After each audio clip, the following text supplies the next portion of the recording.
Thank you. So most of the content I'm going to talk about is from an AstroPH paper that came out this summer. Okay, so our best guess for the reionization history of the universe is that at high redshifts, stars ionize the hydrogen and the first electron of helium. And then from the Lyman-α forest, we know that the hydrogen must have been ionized above redshift 6. And then for any reasonable spectrum, if you ionize the hydrogen, you find that you also ionize the first electron of helium. However, normal stars don't produce many photons that can doubly ionize helium. And so the standard picture is that you need a source of harder radiation to doubly ionize helium, and that quasars are this source, and they do this around redshift 3 when they're peaking in their abundance. And actually, the numbers for this seem to work. If you take our best fit luminosity function for quasars and our best template spectrum for their emission in the UV, and you ask how many helium-2 ionizing photons are produced up into redshift 3, then you get just about enough to be able to doubly ionize the helium. Okay. In addition, there are several pieces of evidence that seem to indicate that helium-2 is being reionized around redshift 3. And one of them is illustrated here. So here's the temperature at mean density in the IGM as a function of redshift. And each of these different curves are a different possible heating history for the universe. And so basically what happens is when reionization happens, it injects a lot of heat because of photoheating. And then after reionization, the gas will cool. At lower redshifts, it cools because of expansion of the universe, so it's cooling adiabatically. At high redshifts, it cools, or the dominant cooling mechanism is because Compton cooling off the CMB. But if helium-2 reionization occurred with hydrogen reionization, which is what is assumed in all of these curves, then what you find is that the temperature of the IGM at redshift 3 is that you get is about 10,000 Kelvin. So you can see that all of these different curves are approaching the same asymptotic temperature, which is set by the balance between the cooling and the heating. The cooling being adiabatic cooling, and then the heating being photoheating of the residual neutral gas. Now then, if you ask what temperatures are measured around redshift 3, then the temperatures that people have measured from the Lyman-α forest, and I'll talk in a second about how this is done, what they find is that the temperature is around 20,000 Kelvin, which is larger than this 10,000. And so the argument is that you need some late time injection of heat into the IGM in order to explain these temperatures. And helium-2 reionization is really the only thing that we know that could be responsible for this. Then several groups have looked at in detail the temperature history of the IGM between redshift 4 and redshift 3. This is from the measurements done by Shea et al. And what they find, or several groups find, is that there's evidence for actually a temperature increase between redshift 4 and 3. And again, if the temperature of the IGM is increasing, then really our best model for what could be causing this is helium-2 reionization. Okay. And then there are a couple other pieces of evidence for why helium-2 reionization is occurring around redshift 3. One, which I'll mention briefly later, is that if you look at the helium-2 Lyman-α forest, right now we only have a few sight lines, but the sight lines that we do have show Gunn-Peterson troughs, so troughs of complete absorption are above redshift 2.8. And people have argued that this is evidence for the end of helium-2 reionization. And then people have also looked at the ionization state of different metal lines in the IGM. And the ionization state of certain metals is sensitive to the hardness of the ionizing background around the helium-2 Lyman limit, 54 eV. And what they find is that there's evidence for a hardening in the ionizing background around redshift 3, which they've interpreted as being evidence for helium-2 reionization. Okay. So So why would we want to study helium-2 reionization? One reason is as I just argued, it's responsible for determining the IGM temperature around redshift 3. For me, coming from the perspective of modeling hydrogen reionization, there's less modeling uncertainty in modeling helium-2 reionization. We have many observations of the quasars, the sources that are ionizing the helium-2, and of the redshift 3 IGM properties from the Lyman-α forest. And because we have these observations of the IGM properties, we might be able to take current Lyman-α forest data sets and determine whether helium-2 reionization is occurring. And then finally, when helium-2 reionization happens, it heats up the IGM in a very inhomogeneous way. And this might affect cosmological parameter estimates that are derived from the Lyman-α forest, as well as other measurements that we make from the Lyman-α forest, as I'll discuss later. And so it's important to understand this process in order to quantify how it affects things that we measure from the Lyman-α forest. Okay. And so the sources, as I mentioned, are quasars that we think ionize the helium-2. And there are a couple things I'd like to just to point out that are relevant for what I'll show you. So the luminosity function of quasars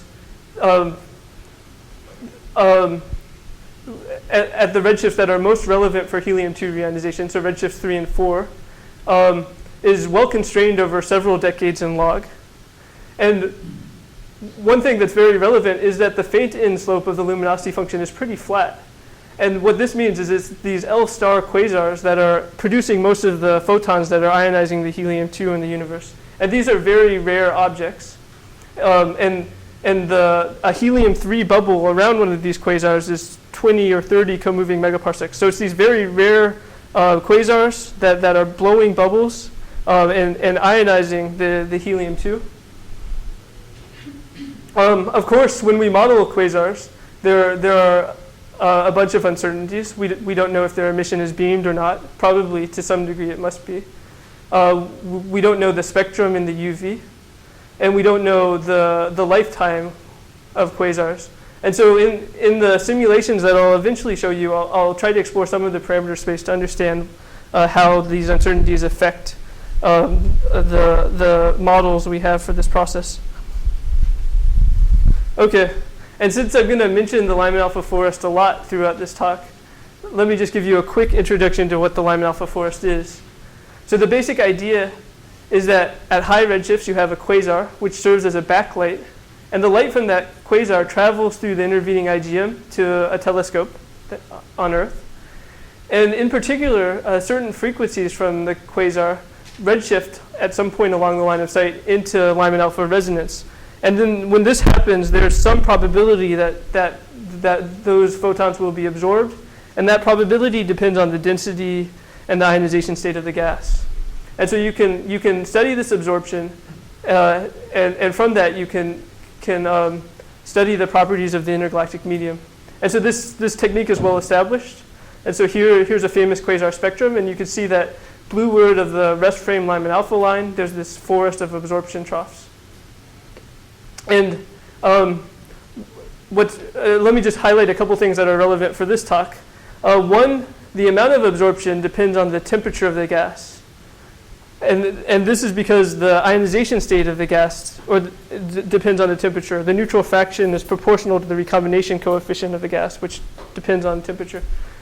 Another thing is that if you look at the narrowest lines in the forest, then you can measure the temperature. The width of the narrowest lines are sensitive to the temperature because the narrowest lines come from clouds that are roughly Jeans scale, which depends on temperature. And also the narrowest lines are thermally broadened. And so people have done this. They've looked at the narrowest lines and from that measured the temperature of the intergalactic medium. And then one of the great successes of numerical cosmology is that people have started off with a simulation box with gas and dark matter and then evolved it to redshifts where we observe the forest and assumed some ionizing background that's keeping the gas ionized and made mock simulated Lyman-α forest spectra And if you compare these mock spectra to real observations, the properties of the simulated spectra are very close to the observations. And people have even used this to try to constrain cosmology from the forest by running lots of simulations with different cosmological parameters and then trying to see which parameters match the data the best. However, when people do this, they have to make some assumptions about the temperature state of the gas. And so what's always assumed when you measure something from a quantity from the Lyman-α forest is that there's a power law relationship between temperature and density. And the motivation for this is that if reionization occurred at high redshifts, if it occurred a Hubble time ago, then what you find is that the temperature density state of the gas relaxes to a power law. So if reionization occurred at redshift 5, then at redshift 4, 3, and 2, the gas parcels in the scatter plot of gas parcels is well fit with a power law. However, if helium-2 reionization is occurring, this may no longer be a good assumption. This doesn't completely undermine what you're going to say, but actually we do have helium-2 reionization in the simulations that we use, so that we're not really using a power law. Yes, and there are other reasons why it deviates from it. So I agree in a sense, but so you guys are doing this in a very uniform way, where you have a uniform background that's ionizing the helium-2. Yeah. It's not a power law. But then when you're fitting to your data, you are actually fitting to the parameters of this power law. Only modifications of the power law around something that isn't necessarily a power law. Okay, so I agree. So the simulations have a little dispersion relative to a power law, but the dispersion that helium-2 reionization can create is much larger than those simulations because they haven't put in a physical model for it. Okay. This isn't a completely accurate description, but that's good. So I agree. I guess it's hard to give all the details, but that's true. You're totally right. Okay, and then since the relevant heating process is photo-ionization heating, let me just say a couple words about how this process happens. So in the IGM, we have a helium-2 particle. So here's the red is the electron, and then this is the helium nucleus. And so then you have a photon that comes in from one of your quasars, and this photon ionizes the electron and gives the electron a lot of energy. And so then you have this electron shooting through the IGM with a lot of energy. But because the hydrogen has been ionized, you have all these other electrons that are around. And so in a short period of time, about 10,000 years, this causes this electron that had a lot of energy to lose its energy by Coulomb collisions. And the energy thermalizes among the other electrons, and then they scatter with protons. And so in the end, all of the energy that above the ionization potential for the helium-2 is converted into heating the gas.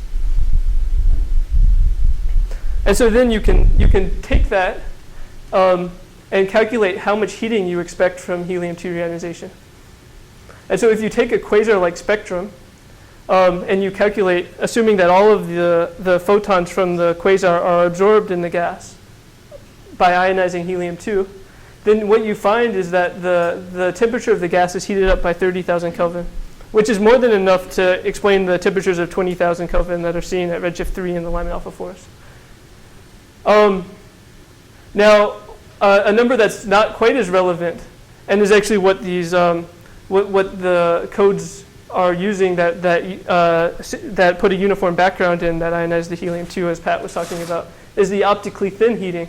And this assumes here that the unabsorbed quasar spectrum is ionizing a gas parcel. And in this case, you get a heating that's much less than the 30,000 Kelvin, 5,000 Kelvin. Now, while the 30,000 Kelvin is the more relevant number for the global heating during helium-2 reionization, this gives you some sense for the temperature fluctuations you might expect. Around quasars, where the spectrum isn't very absorbed, you get this smaller amount of heating. Far from quasars, where you have these harder photons, you can heat the gas up a lot more. And so you can get large fluctuations in the temperature from the inhomogeneity of helium-2 reionization. And then finally, a final important number is the mean free path for helium-2 ionizing photons. So if all of the helium is helium-2 in the IGM, and you have a 100 eV photon, then at redshift 3, its mean free path is 5 co-moving megaparsecs. So it's a very large scale. For a 200 eV photon, it's 40 co-moving megaparsecs. And so in the end, you have these very hard photons that are free streaming well ahead of the helium-3 fronts, as we'll see. And they're depositing a lot of energy and heating the gas up a lot far from the helium-3 region. Okay, so that's the background. Huh? Did I say photon? So you have these hard photons that are free streaming, and then they're ionizing helium-2, and because they have more energy, the photon does, then they're heating up that gas more, far from the quasar. Thin limits. So the thick limit, all you're saying is you only look at the hard photon, which is where you get a higher temperature. Or the thick limit, you're assuming that all of the photons are absorbed. So you have some quasar-like spectrum, and you say all of those photons are ionizing the gas. The thin limit, you're weighting that by the cross section. Okay. So the number of helium atoms in the universe is known. That's right. And the amount of energy deposited per helium atom is also a number. So why do you get it off? If it figures into it? So you have some quasar-like spectrum, and so if you make the assumption that every photon that a quasar produces ionizes a helium-2 atom, and then you assume that all of the helium-2 is ionized, then you get this number. Now, if you take a gas parcel and you expose it to an unabsorbed quasar spectrum, where here I'm assuming the quasar spectrum is alpha, has a power law index of 1.5, then it's mostly the lower energy photons near the helium-2 Lyman limit that are absorbed. And in that case, you heat things up by a smaller amount. So in this case, all of the photons we're assuming we're doing an energy conservation thing, where all of these helium-2 ionizing photons are produced and they're absorbed somewhere in the IGM. What is the average temperature the IGM is increased to? Whereas this case you're not absorbing all of the photons. You're absorbing the photons closest to the helium-2 Lyman limit. But on the other side, we have so many helium atoms, right? So we cannot ionize more than the other. Yeah. So it's not essential to understand this. Let me come back to it at the end. I think in the thick limit, you have a very inefficient ionization process where only the most energetic photons are doing all the ionization. That's right. And so you're saying there actually are enough photons to actually be in that limit? Is it actually known that you can actually do that? Completely thick? Like, are there enough? I mean, there are many more low energy photons kicking around than So you're absorbing the low energy photons and you're absorbing the high energy photons. But so basically the picture here is this.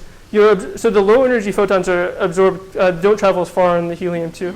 The high energy photons travel further. I understood the argument, but at the end of the day, you're saying you barely have enough photons to do the optically thin, so you're even more photons bound if you want the upper limit to be 2 because you have fewer photons. So these are doing most of the ionization, but the higher energy photons are still ionizing things. They're just not ionizing them as much, but they carry a lot of the energy in this process. So half of the energy for this spectrum, I'm assuming, is photons above 150 eV, which have these long mean free paths.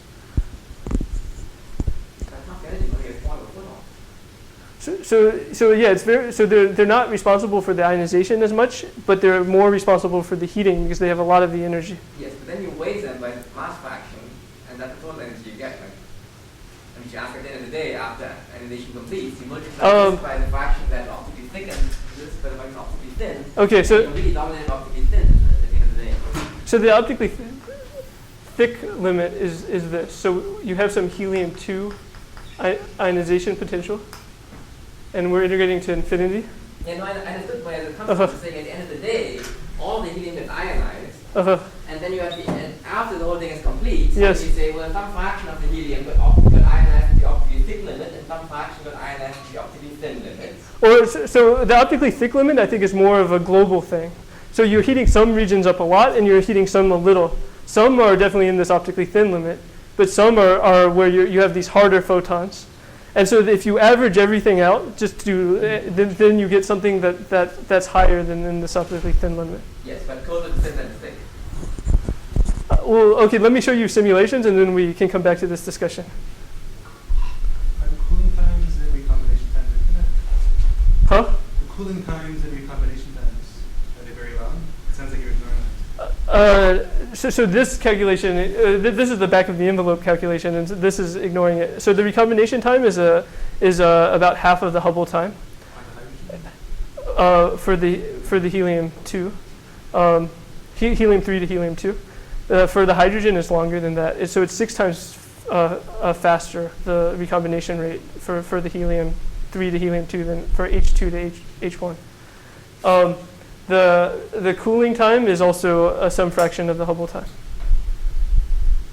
because it's adiabatic cooling. It's regulated by expansion of the universe. There could also be metal cooling? So the metal cooling is very small, and so this is the IGM, so the metal abundance is quite small. And even if you put in the atomic cooling for hydrogen and helium, those are much smaller than the adiabatic cooling rate.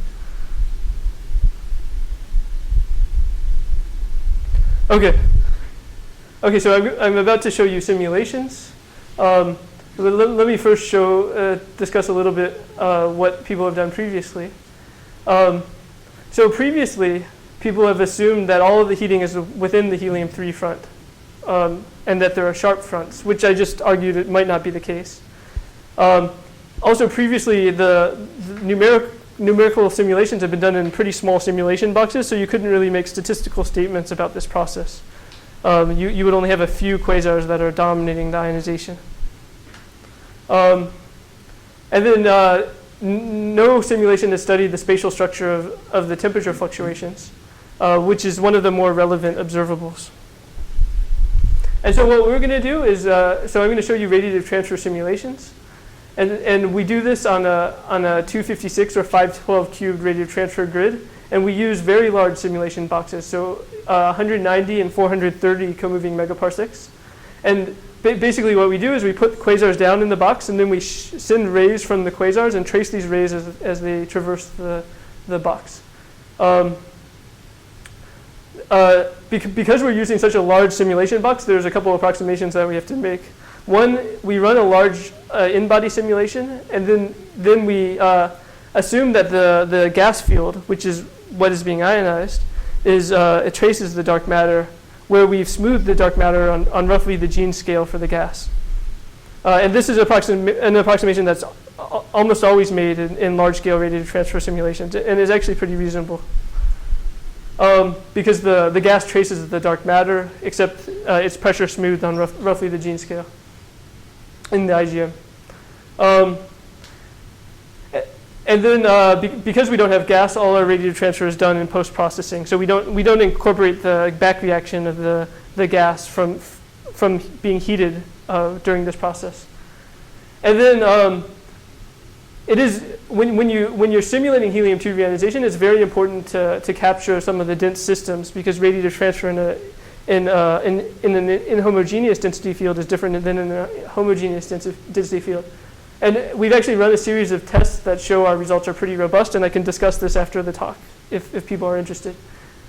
And then for all of the simulations I'm going to show you, we start off with the gas at redshift 6 at having a temperature of 10,000 Kelvin, and that we assume the hydrogen is all ionized and all of the helium is in helium-2.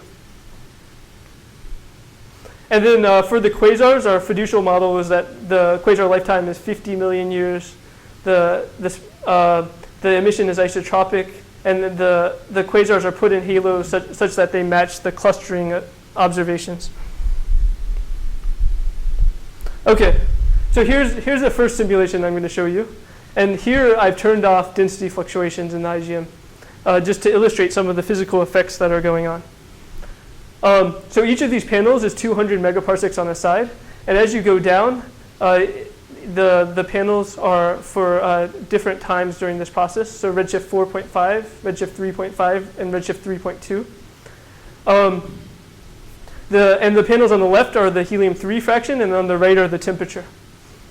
And so initially you have these quasars blowing a bubble in the IGM. Because the recombination time is shorter than the Hubble time, once a quasar goes off, the bubble will start to recombine.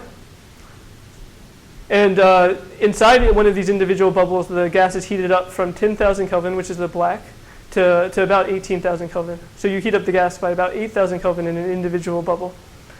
As time proceeds, more of these quasars are turning on, and these bubbles are starting to overlap.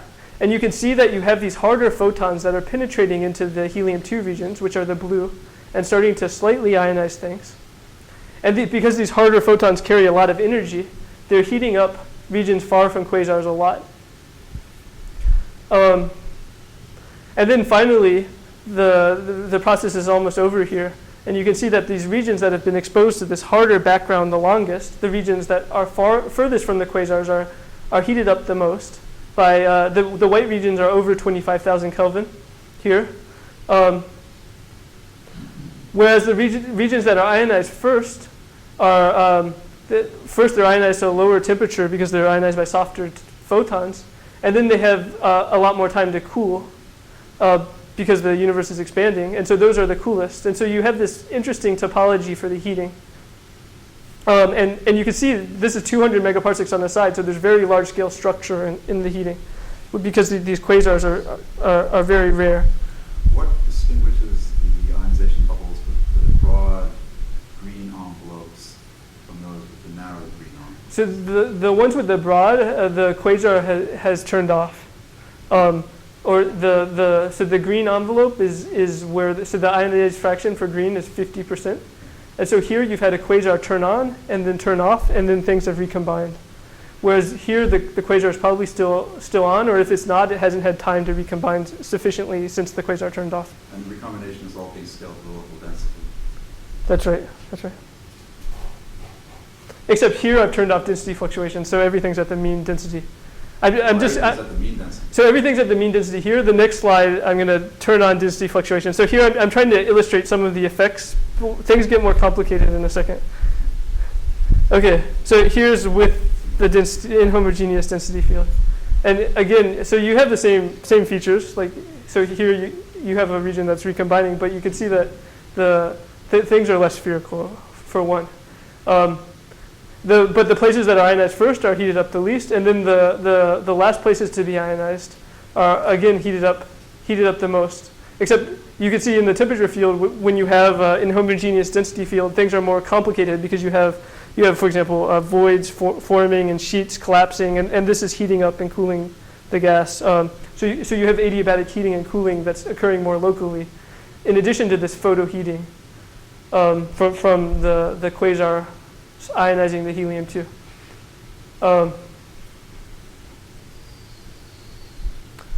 And so just during this process, the process in our simulations where here we're just using the observed quasar luminosity function and a template for the spectrum in the UV. Helium-2 reionization is occurring between redshift 3 and maybe redshift 4.5. And things are about half ionized at redshift 4. And then here's a movie of this process. And so this movie, this is in a larger simulation box. This is a 430 co-moving megaparsec simulation box. So it's 4 degrees on the sky. So this is a huge volume of the universe. And so you have these quasars blowing their bubbles initially and heating up the gas around them locally. And then you can see that you have these harder photons that are penetrating into the regions that are ionized last. And those regions are heated up the most. And you have at the end, you have these large-scale temperature fluctuations in the IGM. I'll play it one more time.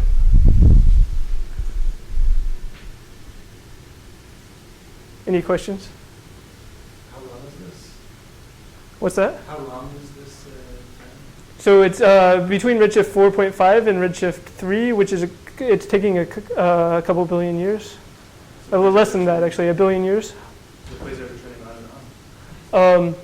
So the quasars are turning on and off, and here their lifetime is about 50 million years, which is, I'll explore that parameter space a little bit in a second.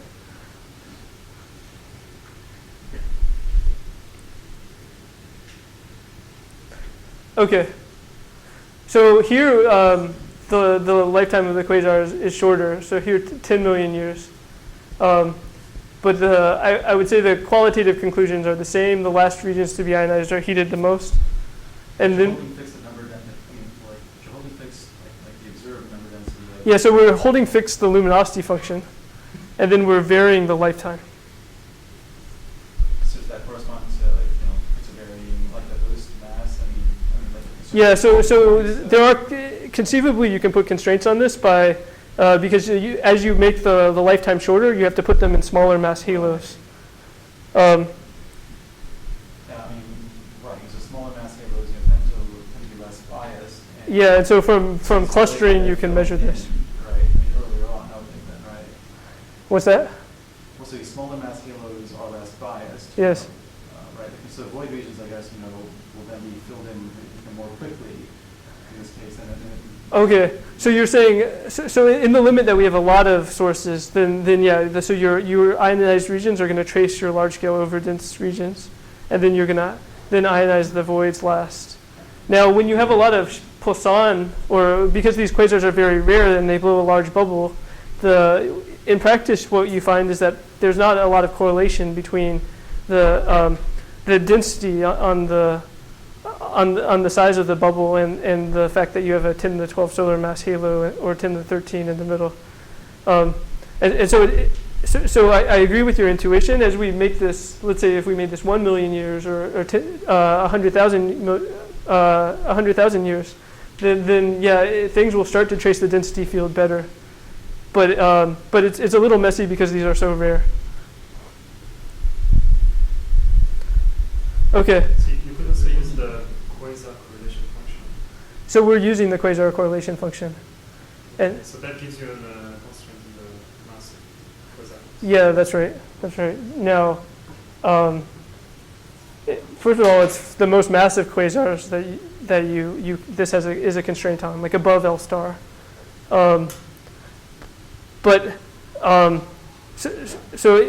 We are trying to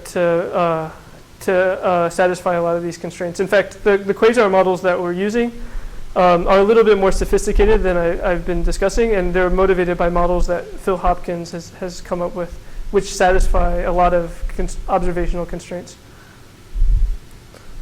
Okay, now for everything I've shown you, I've assumed a power law spectrum of 1.6 in the UV with some scatter. Now, the motivation for this is, first of all, we can't observe these wavelengths. We don't have any observations of quasar spectra above 4 Rydberg, between 4 Rydberg and 500 eV, which is the relevant range for these studies.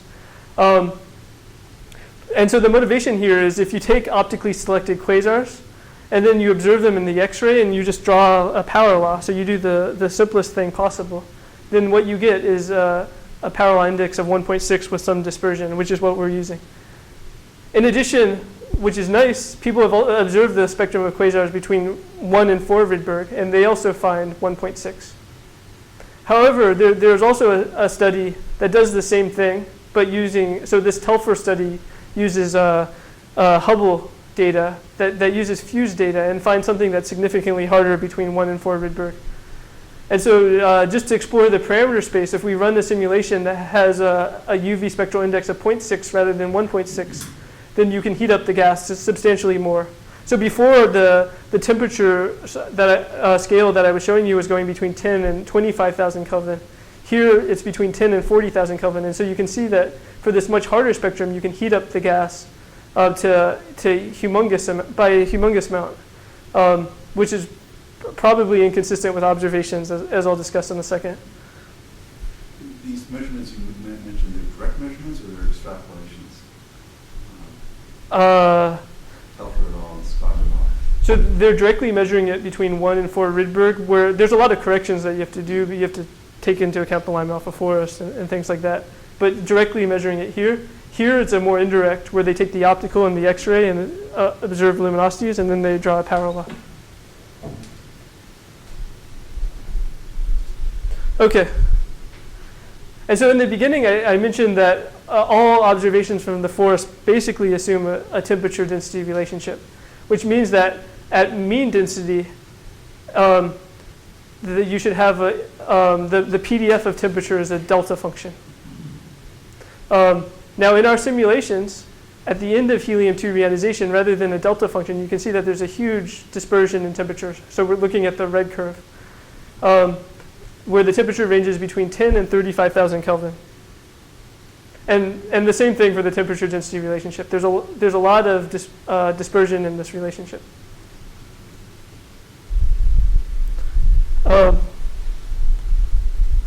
Okay. Now people have observed made observations of the temperature of the Lyman-α forest by looking at the narrowest lines. And so here's a compilation of a lot of the observations. Pat has done one of them. And so these gray curves here are the temperature evolution that you expect if helium-2 reionization occurs above redshift 6 for different initial temperatures. And then these other curves are from 2 of our simulations. So this is our fiducial simulation, the thick blue curve. And then for the alpha 0.6 simulation I just showed you is the green curve. Okay.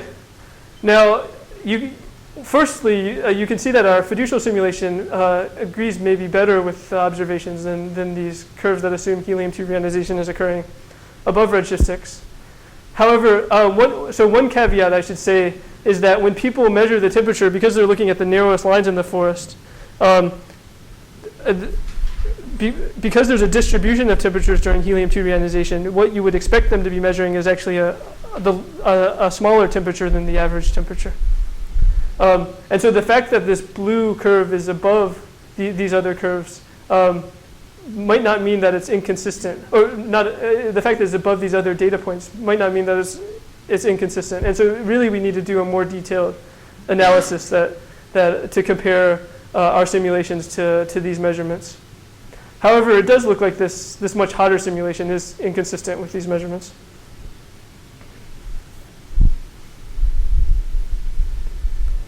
Okay. Okay, so how does this affect the Lyman-α forest? Okay. So this thin curve, which is kind of difficult to see, is the power spectrum of temperature fluctuations if helium-2 reionization occurred at high redshifts. And so basically, in this case, the temperature fluctuations trace the density fluctuations. And then most of these other curves, so like for example, the red and the green curve, are the power spectrum of temperature fluctuations in our simulation. And then this black curve is the power spectrum of density fluctuations. And so the assumption when people are analyzing the Lyman-α forest is that the density fluctuations dominate. And so that's how they're able to get cosmology from the Lyman-α forest. And if these temperature fluctuations are important, then they can bias measurements of cosmology. However, and actually here I don't have my plot isn't very illustrative. I have the wrong plot here. But if you take the Lyman-α forest 1D power spectrum, so the power spectrum of transmission in the Lyman-α forest, and you compare the difference between one of our simulations with helium-2 reionization and what you would get if there were no temperature fluctuations, what you get is, or what you find is that the temperature fluctuations only change the power spectrum at a few percent level at large scales, less than you would naively estimate by just noting that the power spectrum of the density fluctuations is comparable to the temperature fluctuations. And the reason for this is because for the 1D power spectrum, you're really sensitive to smaller K modes than in the 3D, or smaller K modes in the 1D. Let me say that again. K modes in the 1D come from K modes in the 3D power spectrum that are larger. And at larger K in the 3D, the density fluctuations dominate over the temperature fluctuations. And so because of this, which is called aliasing, in the 1D Lyman-α forest power spectrum, at large scales, the difference that these temperature fluctuations make is just a very small amount at a few % level. However, at small scales in the Lyman-α forest, which aren't used for cosmology as much, these temperature fluctuations do make more of a difference. But it looked like we were getting quite large scale variation in temperature. This blue curve here is my extremely hot simulation, which is probably ruled out. And the comparison you should make is maybe the dashed blue, which is hard to see, with the red. The plot I should have brought is the difference between the red, which is no temperature fluctuations, and the dashed blue. And what you would find is that at large scales, it's a few % difference. However, so this here is due to, it's due to thermal broadening and the gene scale. This is due to the small scale physics of the heating, and then this is due to the large fluctuations in the temperature and the density field. Do your ionization simulations resolve the gene scale? So they resolve the gene scale, but because we have no feedback, in the sense that the gene scale depends on the temperature, and we're doing this as post-processing, then the only differences that you see here at small scales is due to the differences in thermal broadening.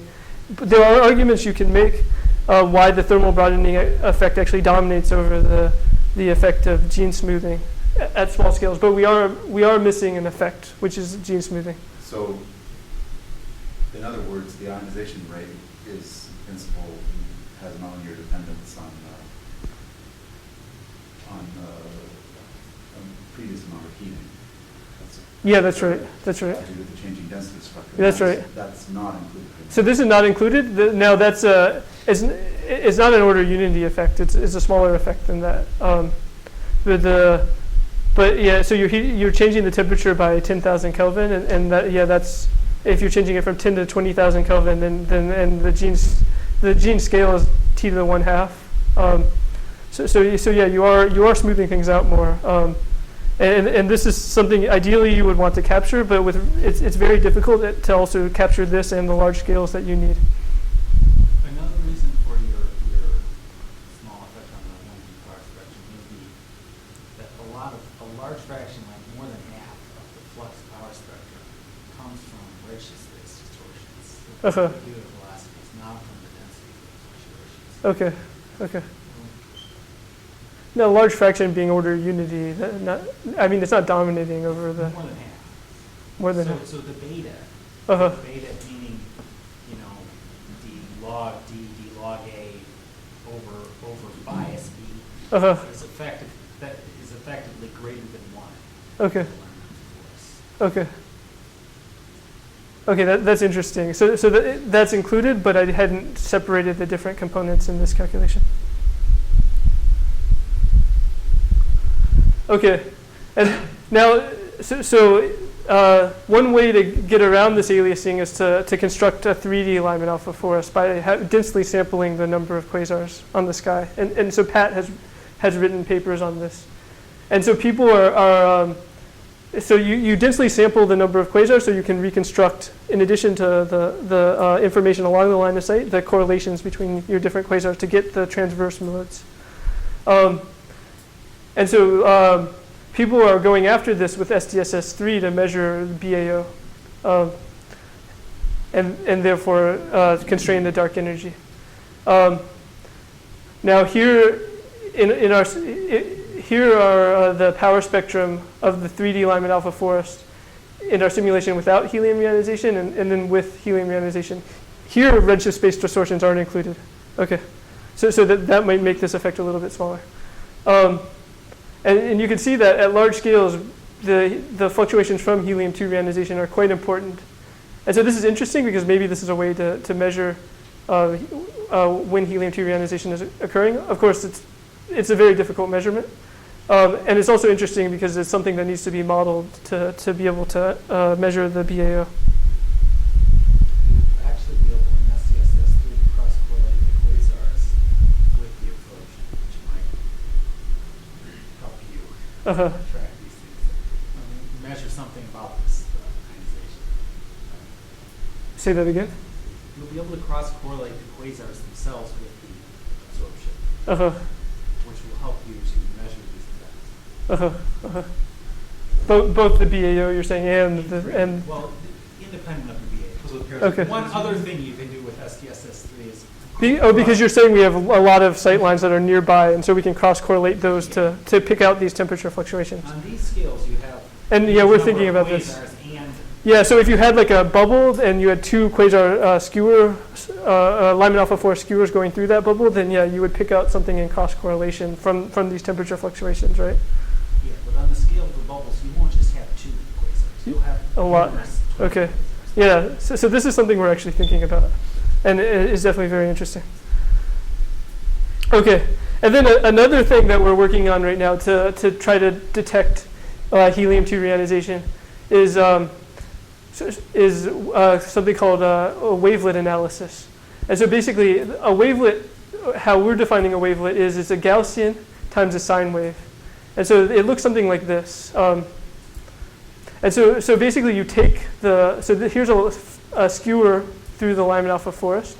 The red curve is if the IGM is at 10,000 Kelvin, and the green curve is if it's at roughly 30,000 Kelvin, where the temperature structure is taken from our simulation of helium reionization. And both skewers are made from the same density field. And then if we convolve convolve the transmission with this wavelet, then in the end you get some wavelet amplitude or some coefficients.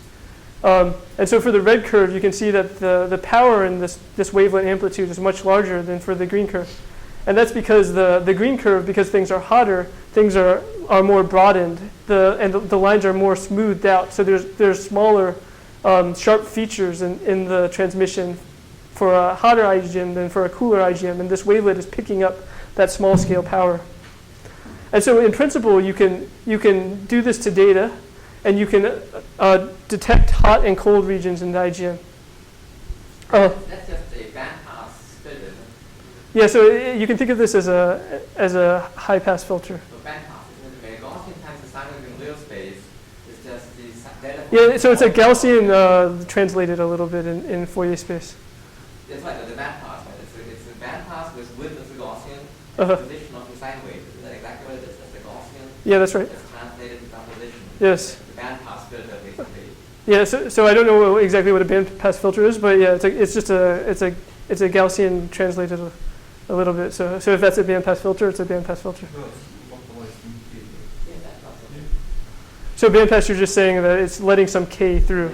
Finally. Okay, yeah, then I agree. It's a bandpass filter. And so right now we're doing this to real data to see if we can detect temperature fluctuations, and using our simulations to motivate how detectable they are. And if we find the temperature fluctuations in the IGM, that would be strong evidence for helium-2 reionization occurring. Okay, and then another future direction is the helium-2 Lyman-α forest. So I mentioned this in the beginning in reference to the Gunn-Peterson troughs that we start to see in helium-2 Lyman-α forest above redshift 2.8. So here are three of our best spectra of the helium-2 Lyman-α forest, and you can see that the spectra for these spectra aren't of great quality, and we would really like more spectra. But fortunately, with the Hubble resurfacing mission, the cosmic origin spectrograph is going to be installed on Hubble soon. And this will increase the number of these helium-2 Lyman-α forest sight lines a lot, and will probably make it so that we can, or will make it so that we can do much more science with this helium-2 absorption. From our simulations, we looked at the helium-2 absorption a little bit, and we found that for our simulations where reionization ends around redshift 3, the mean opacity in the helium-2 Lyman-α forest from observations is roughly in agreement with our helium-2 reionization simulations, but the measurement quality isn't very good right now. So in the future, we will have much better observations to compare with. And then this is my final slide. So everything I've been talking about is with regard to helium-2 reionization, where we had these large helium-3 bubbles around rare quasars. And I'd like to just compare that for a second to the structure of hydrogen reionization. So if we study helium-2 reionization, what will it tell us about hydrogen reionization? Well, one, from just comparing these two, so this is a helium-2 reionization, 200 megaparsecs on the side, and hydrogen reionization, 100 megaparsecs on the side. You can see that there are some quite significant differences. During hydrogen reionization, our best model for hydrogen reionization is that it's dwarf galaxies that are ionizing the universe. And the spectrum of the stars in these dwarf galaxies that are ionizing things is quite soft.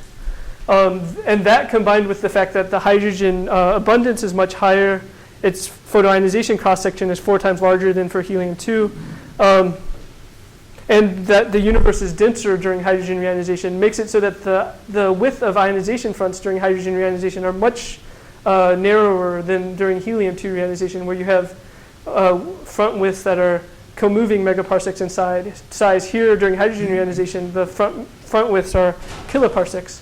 And so during hydrogen reionization, you have much narrower fronts, and the morphology of this process, we think, will be dominated by the clustering of your sources rather than the rareness or the Poisson of these quasars.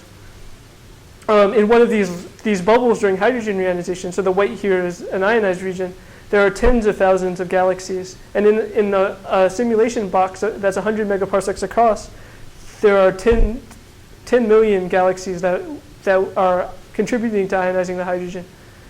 During helium reionization, the picture is different, and there are about 1,000 galaxies, or 1,000 quasars that are really contributing to ionizing things in a 200 megaparsec box.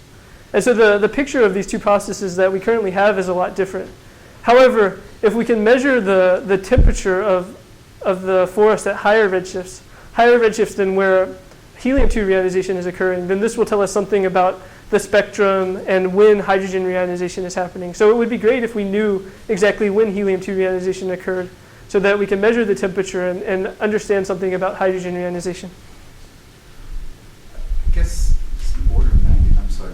Oh. In order of magnitude, what you just said puzzles me a little bit. Okay. Because, the recombination coefficient for the helium you were marking was... It's 6 times larger than for hydrogen. 6 times larger. Although the things are denser here, so that kind of cancels really out. much more than 6 times denser. That was my question. Yeah, so if this is happening at redshift 3 and this is happening at redshift 7, then it's 8 times denser, right? So then the ratio of 6 to 8 isn't so big a number. Yeah, but if this is happening at redshift 15, then it's a different story. Then I can understand why things were sharper. Because the sharpness depends on the recombination rate, doesn't it? It's more like the mean free path for your photons. So think of the picture I would have is you ionize something, and then if your source is always living, let's say there's no duty cycle, then you're going to always keep it ionized. And so then it's just the mean free path of your ionizing photons that are determining the width of these fronts, which I think is the correct picture because there are a lot of sources here. So even if the duty cycle of your galaxy is short to be emitting ionizing photons, the other sources will be around that keep things ionized. And here are my conclusions. Thank you.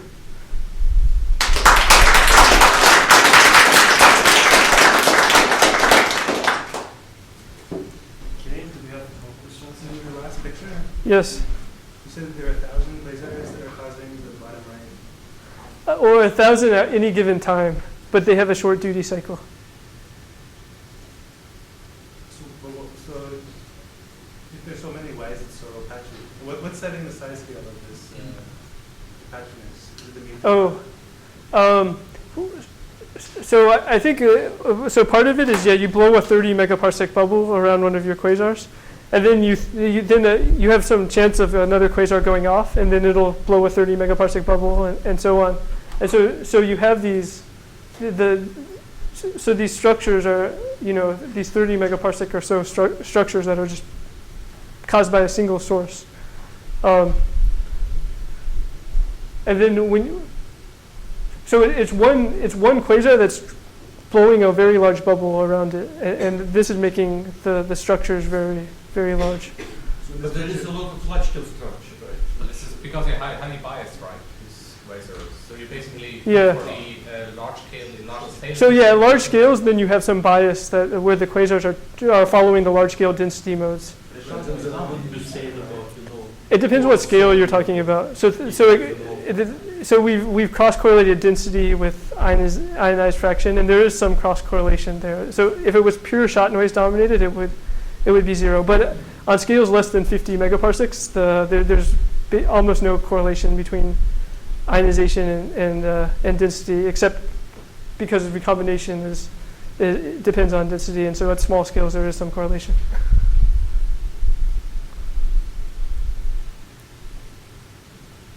So how many quasars overall through the history contributed to the ionization? So I would say tens of thousands, but I'm not exactly sure. And when you're looking through a slice, then it's not tens of thousands, but in the box it's tens of thousands.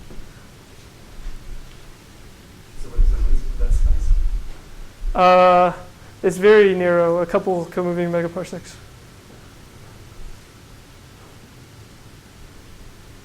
Okay, so this is a related diameter of few